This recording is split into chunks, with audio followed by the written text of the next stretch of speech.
It's your boy. Oh, fuck. Yo, what is good, y'all? It's your boy DZ. Damn, it's been a minute since I've been making YouTube videos. I'm being more consistent because I have this new build that I showed you guys last time I was here.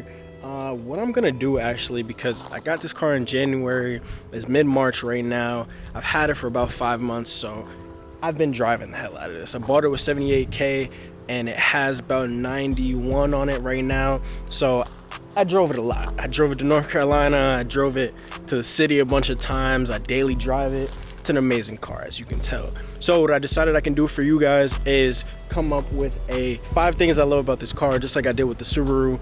And let's get right into it. Thing number 1 that I love about this car so much is its practicality. I mean, I copped it as a daily. This thing, when I'm on a highway on long trips, gets like 37 to 40 miles per gallon, and it's stage 2.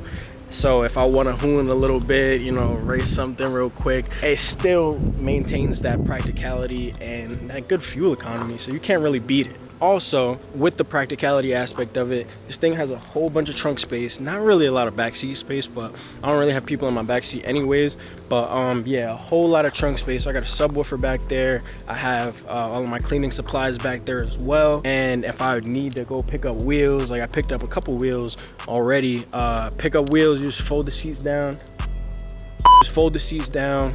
You could fit 4 wheels and tires in there easy without even thinking about it. Thing number 2, this thing is quick, bro. Where's it? This thing is quick, bro. I mean, all it has on it right now is an intake, an inlet, and a downpipe, and this thing is APR says it makes, I don't even know how much, I think 330. That may be crank, so it's probably around like 270, 280 wheel or whatever. But this is also a 3,000 pound car, so this thing is light, super lightweight, nimble, and it keeps up, believe it or not, with scat packs, stock 5.0s, like things of that nature. So once I go IS38, Golf R Turbo for those who don't know, or even E85, this thing is going to be keeping up with a lot more of things. So this thing is really quick for what it is, and it surprises me for real.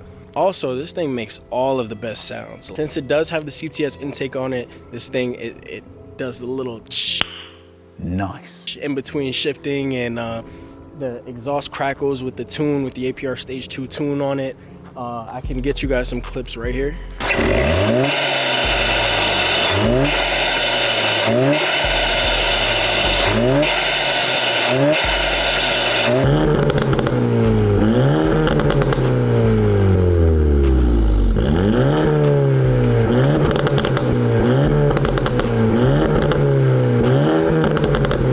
As y'all can see, man, every time I'm driving this thing, I feel like a little kid. Like it's great. It makes all the perfect sounds. Turbo spools up really, really loud, and it's like, I love it. It's like, it's super fun as a daily for sure.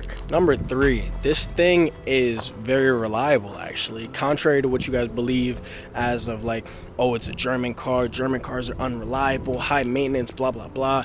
It's actually the opposite. So this is Volkswagen, bro. It's a Golf at the end of the day, so it doesn't really require much maintenance.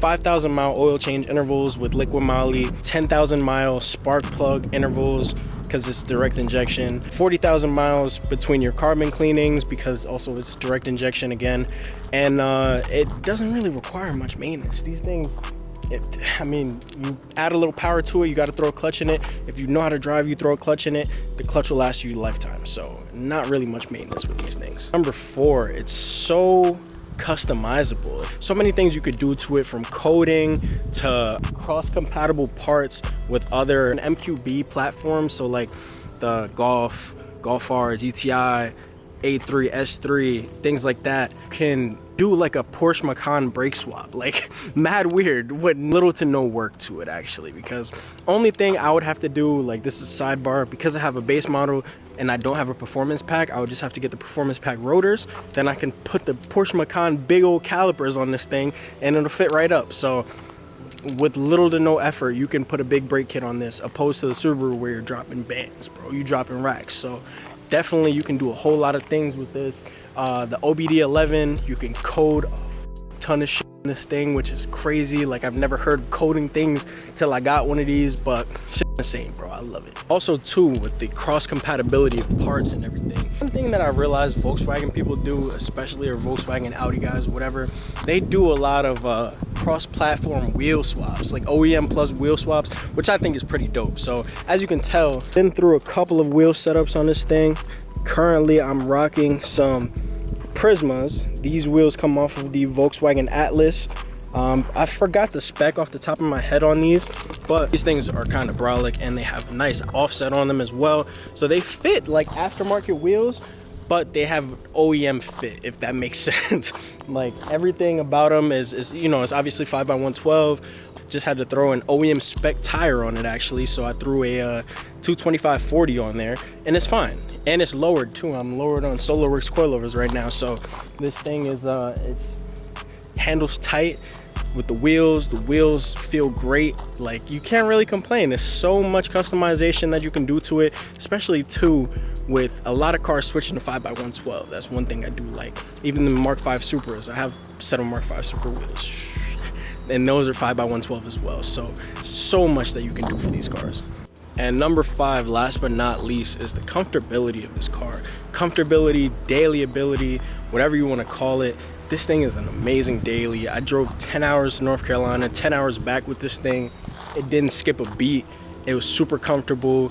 Doesn't rattle on the inside like a Subaru. Like, you know what I mean? Like, I have a stock catback on this thing with a downpipe, and it was zero drone. Like, I'm actually about to get the resonator taken off because I want to get a little bit more sound, a couple more pops in between shifts and whatnot. But I mean, for the most part, it's zero drone, and it's great. It doesn't even sound like it has an exhaust on it half the time unless I get on it. That's why it's a little weird. I'm like, oh, let me make it a little bit louder. But as a daily, bro, this thing is immaculate. You can't really beat it. Super duper comfortable. And even for a base model, it has heated seats. Like, a base model Subaru does not have any type of heated seats or creature comforts like this thing. So I love it. These cars are great, bro.